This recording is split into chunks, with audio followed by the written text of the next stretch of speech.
right, welcome everybody to this last Sigstore community meeting of May 2022. And yeah, we've got a busy as ever agenda, including Jory, who's joining us especially today to talk about standards a little later in the call. So quick reminder, meeting is being recorded. I've now figured out how to get those all uploaded to YouTube, so you should be able to check out the playlist with the recent meetings. And I've dropped the link in as well for the last community meeting. Okay, and with that, let's get into the project round robin. Seeing it pretty quiet, which means folks had a good Memorial Day weekend.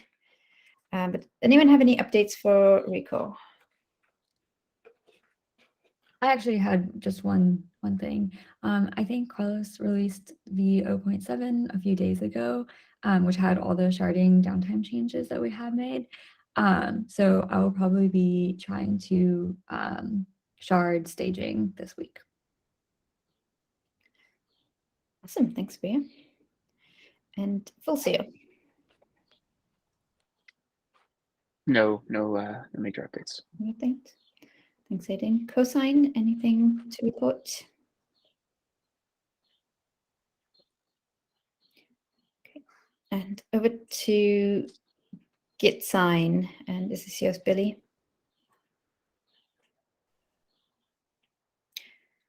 I don't know if Billy's here, but there's a draft blog post.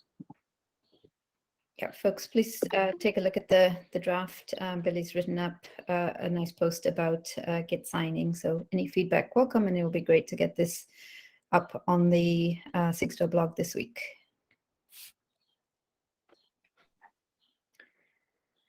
And real quick, I want to jump back to Cosine. Just a small mention. I know there's some conversation on getting a new release out. I think we had 2 changes that were pending. One I just got in last week. There's going to be a new privacy statement just regarding what gets added to logs that will now require explicit consent in certain flows where you're in a terminal where there's expected to be an active user present. So this won't affect any sort of automation, and it can be skipped with a new global Y or yes flag that's been added. The other changes are around the tough clients.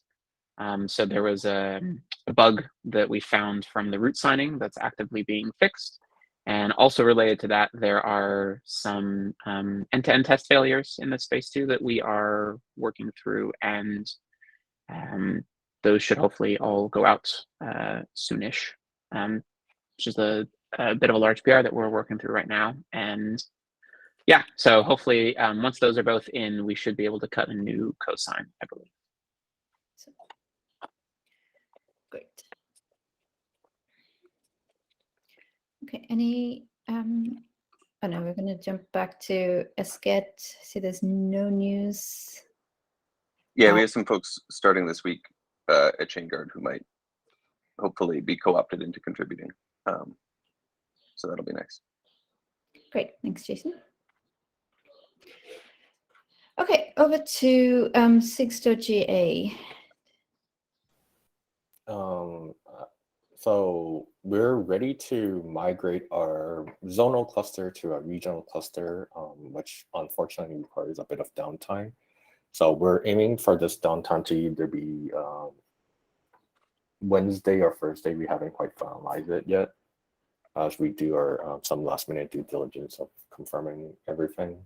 But hopefully it will be a no-op for people.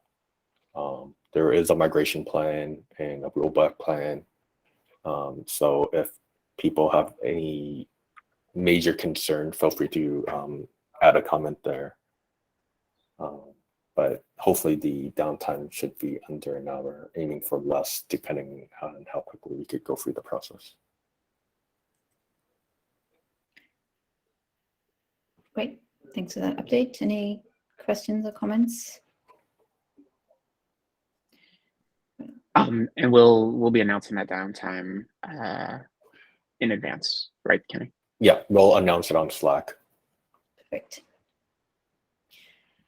Great. And do we have anyone here from the TSC to speak to any plans or thoughts around the GA date? Do we have Dan, Luke, or Bob on the call?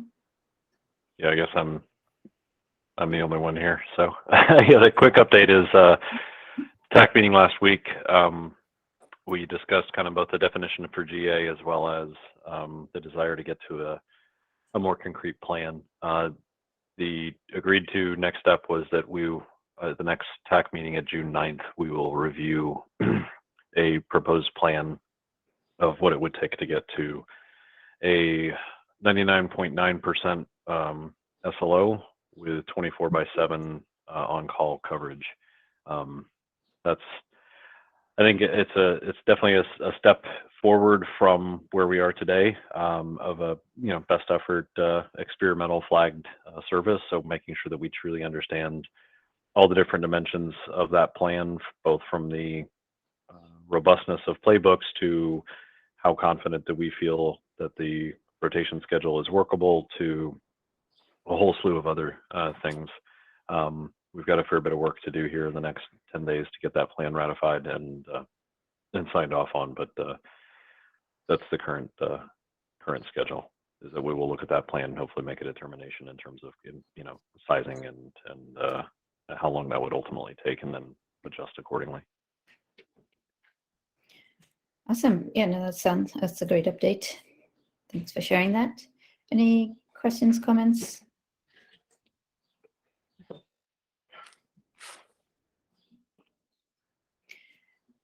Okay, moving on then to outreach and events. I want to highlight for those of you who are fresh off KubeCon and everybody else, it's straight from one KubeCon to the other. And the end of this week is the deadline for talks for KubeCon. So highly encourage folks to put in any talks on Sigstore and connected to Cloud Native and the relevant projects there. And yeah, feel free to let folks know in Slack channel if you want reviews or you just want to share what you've submitted. Okay, and then yeah, great to see a couple of great recent blog posts. So I wanted to highlight those here. So there's a Sigstore blockchain versus transparency logs by Luke and Santiago. And then the privacy in Sigstore post by Zach. So if you haven't had a chance to check those out, and do feel free to share. Okay, on to any other business. And first up, we have Jory Besson here from the Linux Foundation and OpenSSF. And Jory is going to help us kick off a conversation or just get us the ball rolling on how we might be thinking about standards and open specifications. So Jerry, I'm going to hand over to you. But yeah, folks, this is pretty interactive. You're just all kind of learning and figuring out things together, just with a general view to, as we have more and more language clients coming in for Python and Java and Rust, how do we start thinking about not just having standardized APIs, but driving those to a future where they can be a formal specification or an open standard. So over to you, Jory. I'm going to share screen if I can. Yeah. Let's see in the window, because I made some slides which are basically part of a standard deck, but I've kind of updated them a little bit for y'all. Y'all see the screen hopefully okay. Okay, so my first thing when I talk about standards is just to kind of do a quick intro, because I don't want to assume that everyone here has had experience working with a standards body or working on a standards project. And it can be super overwhelming and super confusing for the uninitiated. So we'll keep it really simple. A standard is just a super fancy way of saying we agree on something.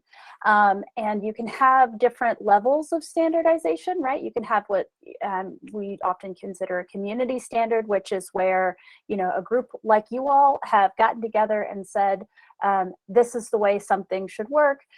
We agree on that, and, you know, that's good enough for us. We'll keep going. You could have what is commonly referred to as a de facto standard, where it's more than just the people making the technology that have agreed on it. It's lots and lots of people who are consuming it. It's kind of reached perhaps a level of adoption or a level of saturation in a given area that it's sort of like the de facto thing for, like, React is sort of a de facto standard for front-end web development frameworks or something. Moving up from that, you might see or get involved with industry standards or industry standardization projects at groups like the W3C or IETF, where there's a level of agreement, and there's also paperwork behind that level of agreement, right? So this is where you start to see rigor, you start to see formal process, you start to see some assurances that are being made, because that level of agreement is reaching an even broader group of users, of stakeholders, and so on and so forth. And then last but not least, like sort of highest level, we refer to as de jure standardization. And this is what you get when you go to like an IEEE or an IEC or ISO or whatever. This is where they want to see evidence of quite a bit of agreement, so that they can start to, by they I mean like national governments and industries, can start to maybe set policy about or around the consumption of a standard, or maybe it makes it into procurement requirements, or that or import export requirements, that kind of thing. So the bar has to be pretty high.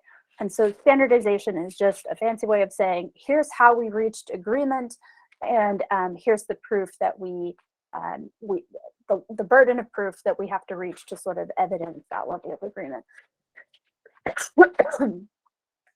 So the question becomes whether, like, your open source project should go for that level of standardization, and what you might need and why. Obviously, there's a lot of great benefits to taking on a specification or standardization development project. It can really help, you know, to signal a level of maturity, a level of stability in ease of consumption of your project. It helps you expand the marketplace for that. You're going to certainly see in a lot of industries where it's easier to sort of get people to adopt the project, you know, and then other industries like financial services or the like, where it's maybe more highly regulated, they want more proof, more certainty, more guarantees that things aren't going to be shifting out from underneath them. They like to consume more standardized projects. So if you want to get in your project into those sorts of fields, you're probably going to need to be on a standardization track. What do you need? You need processes that are documented and auditable. Really what this comes down to is ensuring that there's a degree of rigor and you know, auditability, if you will, for how decisions around the technology were made, who made those decisions, and how well those are sort of backed by promises of contribution to your to the IP, right? So in open source, we tend to sort of just think about the copyright, and sometimes we think about the trademark. But in a standards project, we're not only thinking about the copyright of the documents that we're working on, we're also thinking about trademarks as they might be used for conformance or compliance needs. We're thinking about patents, which are super important, and most open source licenses are very, very bad at conveying a patent. So that IPR assurance is very critical for a standards project. You need a really well-written specification document, and you also really want to have a vision for where you're going. Like beginning with the end in mind is not a bad idea. If you think that eventually you're going to want to have, you know, maybe some, you know, conformance program or compliance program of some sort, if you know, think eventually you're going to want to be operating in with a, you know, high degree of reliability in different marketplaces, like that might indicate that you need higher levels of standardization.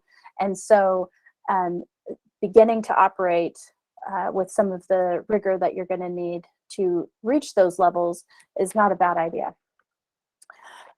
So a standard is going to include a spec document. Not all specs are standards.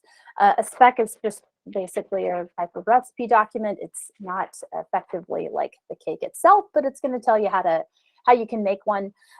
They tell you what you must not, should not, and sometimes may do in order to make the cake, if you will.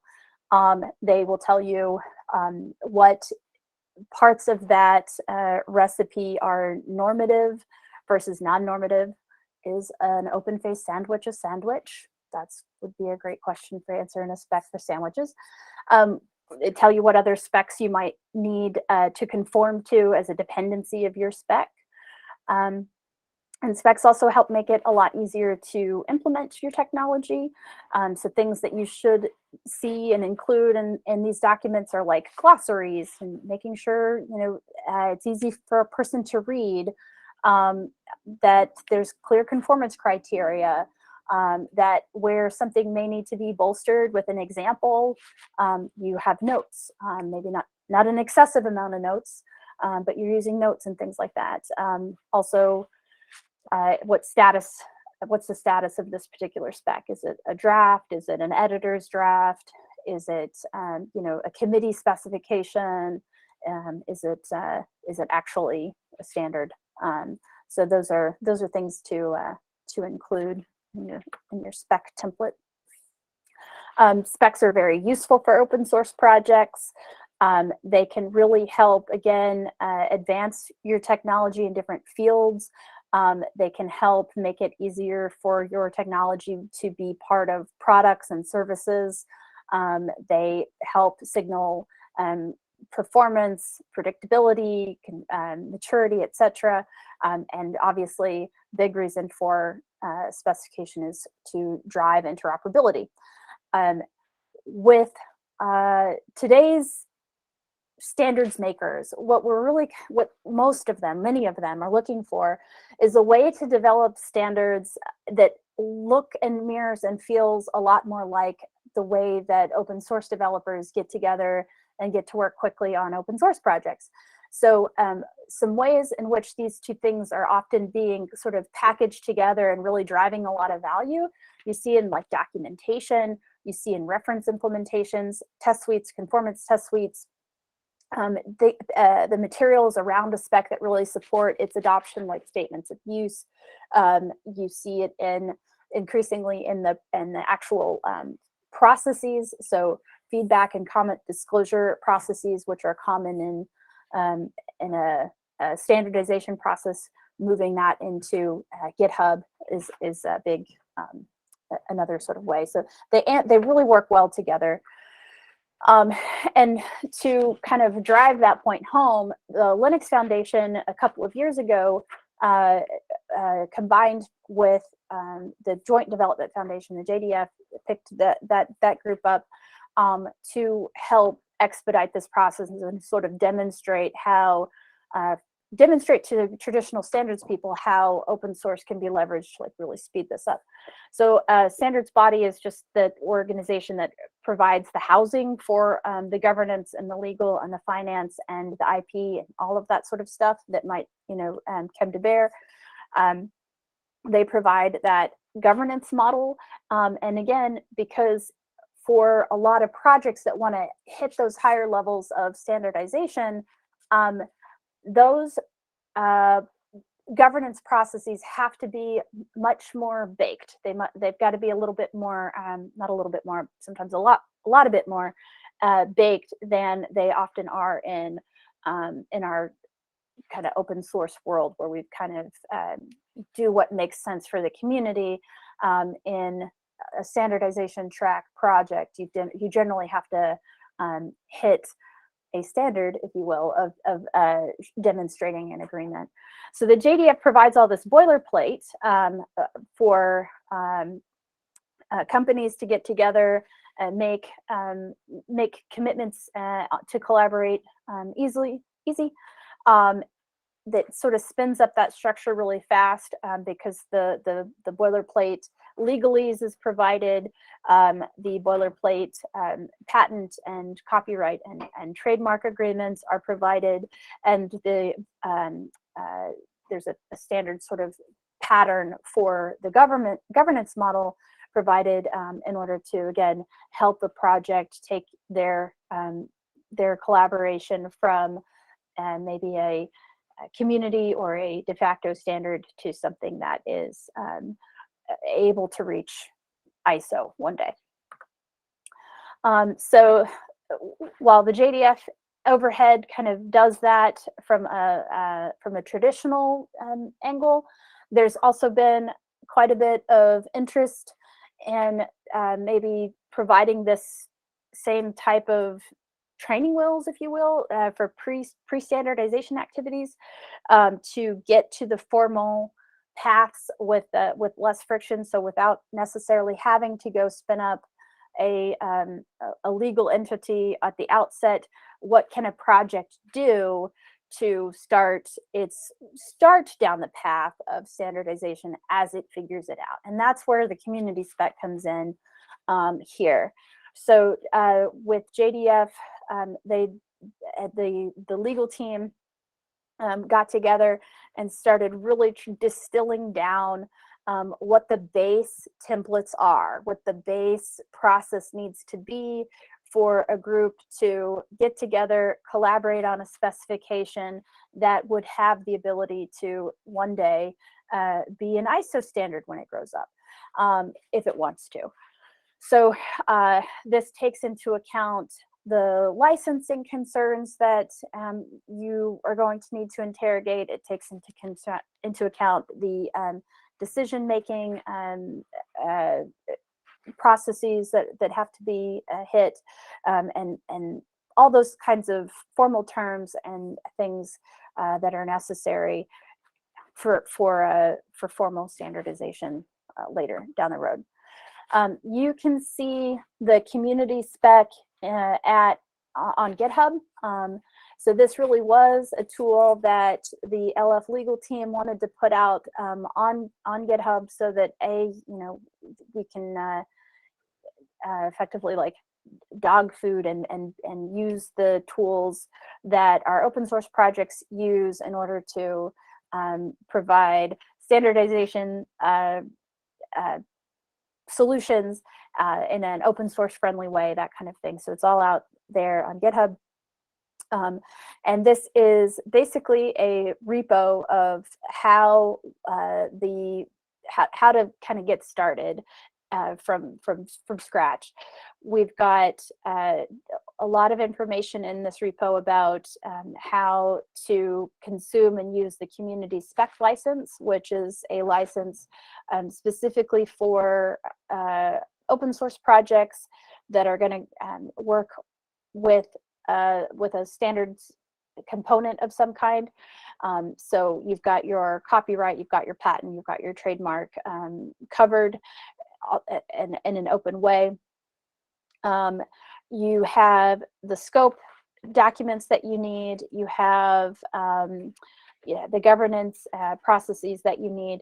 Importantly, when you look at the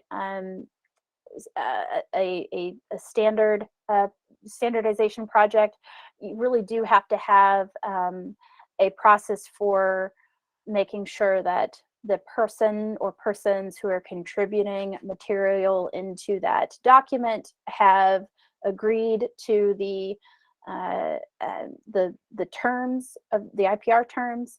And so there's some suggestions in here for how we use tools like EasyCLA to assure that that has been reached. And there's some templates and things too, which are helpful to take a look at, because depending on where you want to take your specification as a next step, you will have to fit, your documents will have to fit the templates for those organizations, which can be kind of a pain in the ass, if I'm being honest with you. So recommend that you take a look at that spec, and if you want to use it, this is beta test, but that's because this deck was from 2019. It's definitely not in beta anymore. We have a lot of projects actually that are using this. GraphQL is probably the one that's like closest to this group. That's they're using the community spec to standardize GraphQL. The C2PA is a group that is doing standards to prevent malicious digital fake media effectively. Really remarkable. As an example here, that group started in March of 2021. And by the January of 2022, they had reached version 1.0 of a spec of their standard, actually, which is remarkably fast. And they did that starting from scratch. It's quite awesome. Trust over IP, OpenChain, and SPDX are examples of projects within the JDF portfolio that have advanced on through to much higher levels of standard. SPDX is an ISO standard. So anyway, lots of, and there's lots more examples. So just good tools to have in your tool chain. Gonna just type in. Yeah, I think GraphQL is the one I had seen where that community has grown really fast and used JDF pretty effectively, just to give that confidence to the various language communities. So. Yeah, and so I love, and that's it. I'll share this deck with you guys. I'm gonna stop sharing unless anybody, and so I can see your faces and see the chat. GraphQL has taken a sort of like living spec model, which a lot of the languages are doing now, thanks to HTML. They don't have, you know, like for JavaScript, it is another example where there's like, they publish on a yearly cadence, and so every, you know, Jan 1, that's the new year for feature set, and so on and so forth. For GraphQL, they're also kind of on a time-bound release cadence, which matches what many open source projects do. So that's an approach that you can take and you can start to use and sort of and practice with to grow your muscles for this kind of process. But anyway, lots of rambling. What questions can I answer?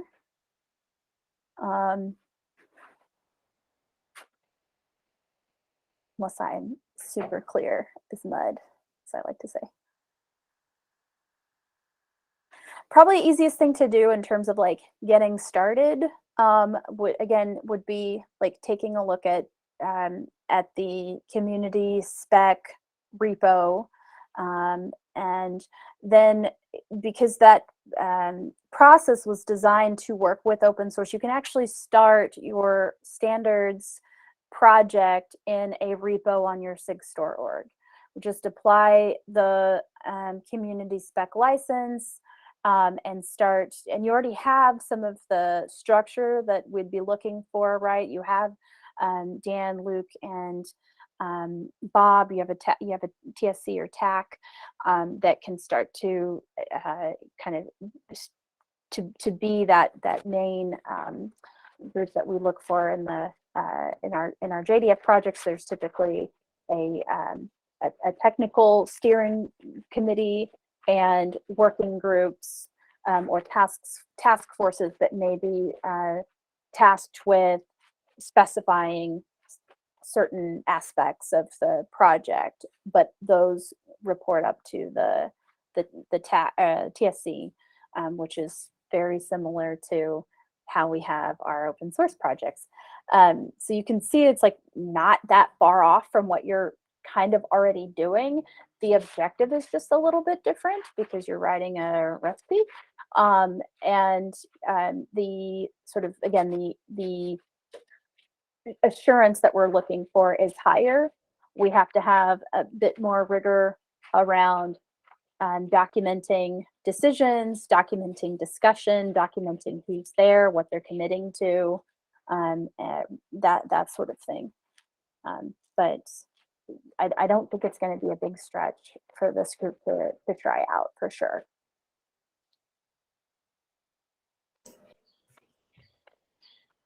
Okay, yeah, no, thanks, Jory, for coming in and giving us that overview and those pointers. Yeah, no, I know for open source folks, this is sometimes not the most exciting of topics, but yeah, I will say it's pretty incredible to see the rate at which Sigstore has been growing and being adopted. So I think it's well worth talking through. If there are any folks on this call who are more inclined to get into the weeds of, you know, is a hot dog a sandwich, is an open sub a sandwich, to kind of yeah, get more actively involved with that, yeah, I think just let us know, and we can, as we start to think through next steps, if that might be a working group or something. But yeah, I think this just a lot of good starting points to look at for now. Okay, so thanks again. Any questions or comments before we move on?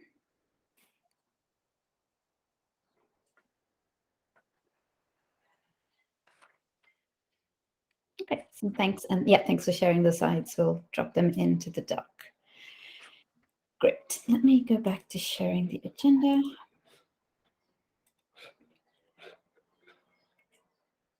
So back to our agenda. The next item we have is around Sigstore and Java. Do we have any of the folks from there, Patrick or anyone else? I'm here, but I don't know what this is. You're promoting your activities and sharing what's happening on the Java side of the world. I think you promoted our activities last week. Yeah, we're just starting to collect people, you know. The Sigstore community meeting is after this meeting at 1:30 Eastern. And we're making good progress on the client, and I think we're going to do a release sometime this week. And Jason was going to try and integrate that into the main client. We'll see how that goes. Other than that, there's not much else. If you're a Java developer and you're interested, please hit us up on the Java Slack channel. We'd love to have more contributors.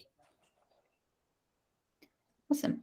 Yeah, and that should be in the calendar now. So folks are looking to join that one. It is straight after this meeting.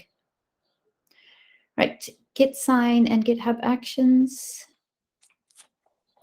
Yeah, that's me. I will go ahead and present another week, another Git sign demo.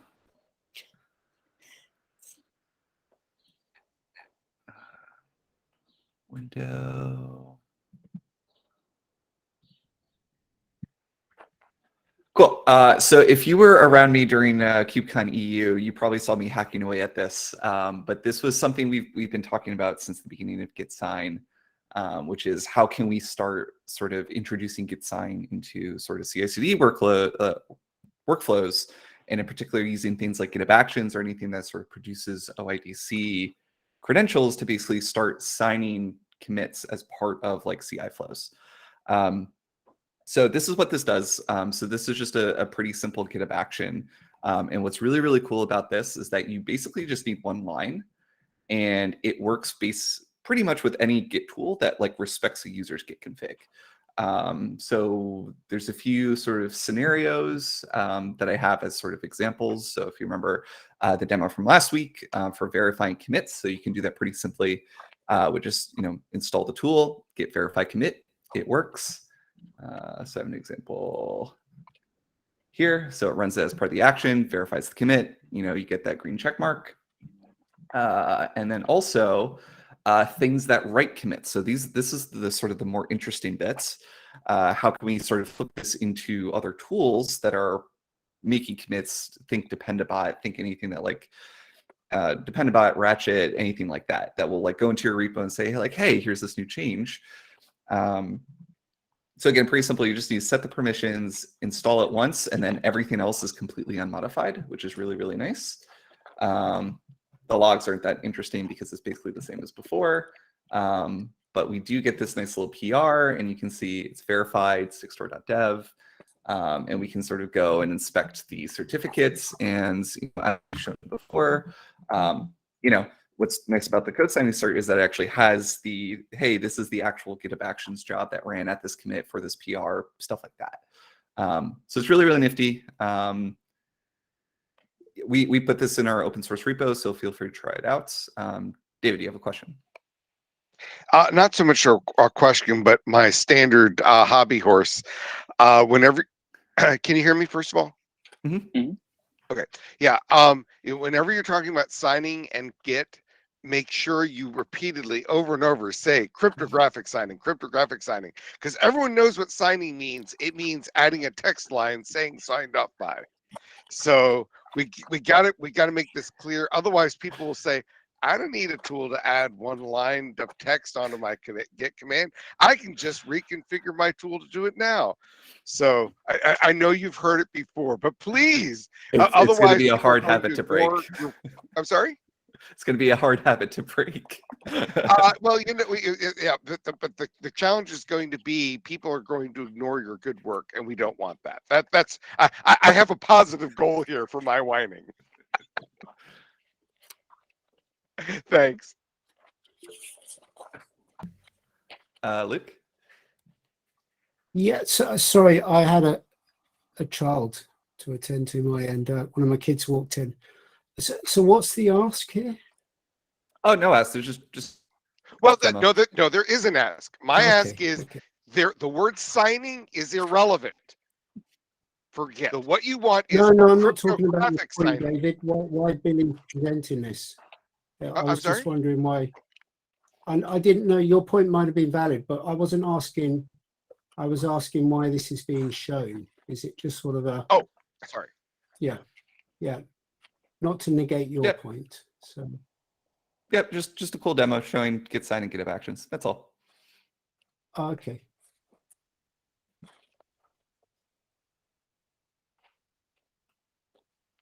I mean, I guess one question, the public log's not being used. You've got record tlog.dev. I've never heard of that node myself. This is just a UI to show the certificate details. It is using the public log. Okay.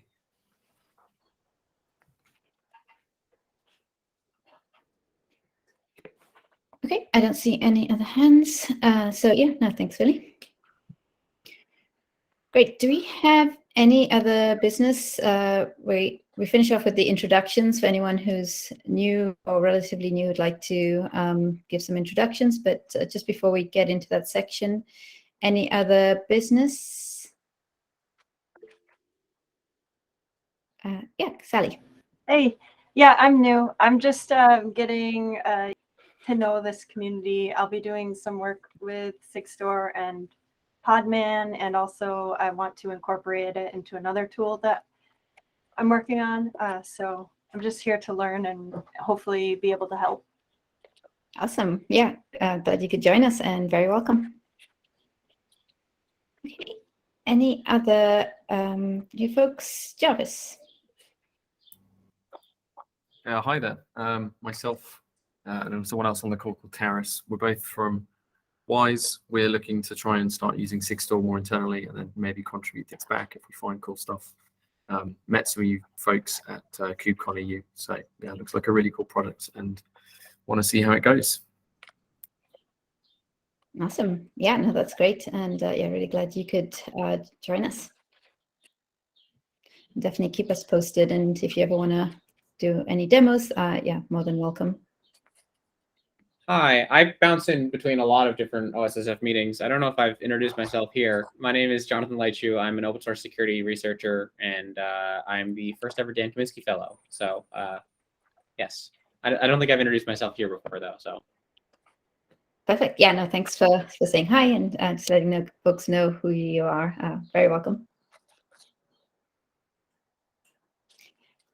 Anybody else?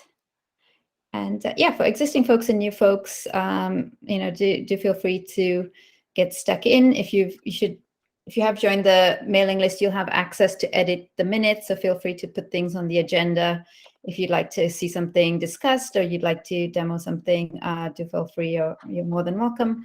And yeah, if you have questions or you want to just reach out, feel free to reach out to me if you just want to check in on anything before going ahead and doing that. But yeah, otherwise, go right ahead.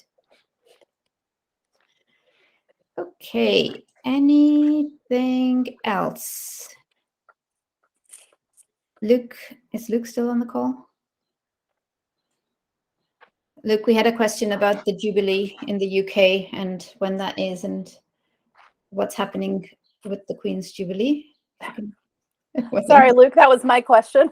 Oh yeah, sorry. So I'd had my mic off. I don't know. There's some public holidays. It's the Queen's marriage. It's like a platinum. They've been married for 2,000 years or something. And it's because the Queen's been on the throne for 80 years. Yeah. And there you go. As you can see, I have no idea what I'm talking about. But I'm getting some time off work. It's 70 years. There you go, Jack. So there you go. It's like a big celebration. Okay, good facts, but it wasn't on today, so glad everybody could join, and it will be good knowledge. Jacques, you're not even in the UK, but that's cool. We got a queen too. Oh yeah, that's true. She covers the world. I said I'm now in Canada, and it's still, I think it's no luck on getting extra holidays for that. It's fine. Okay, unless there's anything else, have a good week. The recording should be posted by tomorrow if you want to share that. But otherwise, we'll see folks next week. Bye. Bye. Bye.